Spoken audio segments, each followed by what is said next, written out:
জুমার রাত, বৃহস্পতিবার সন্ধ্যা থেকে নিয়ে শুক্রবার সন্ধ্যার আগ পর্যন্ত পরিমাণের সবচাইতে বেশি করতে হবে যে আমলটা, সেটা হলো দুরূদ শরীফের আমল। নবী করিম সাল্লাল্লাহু আলাইহি ওয়াসাল্লাম বলেছেন, আকসিরু আলাইয়া মিনাস সালাতি মিন ইয়াউমিল জুমআতি ওয়া লাইলাতিল জুমআহ, তোমরা জুমার দিন এবং জুমার রাতে আমার প্রতি বেশি বেশি দুরূদ পাঠ করবে, দুরূদ প্রেরণ করবে।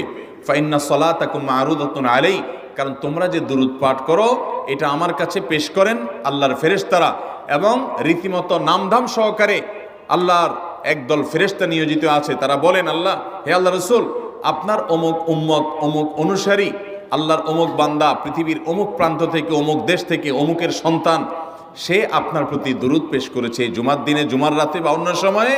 এটা নবী করিম সাল্লাল্লাহু আলাইহি ওয়াসাল্লামের কাছে রিপোর্ট দেওয়া হয় আল্লাহর নিযুক্ত ফেরেশতাদের মাধ্যমে।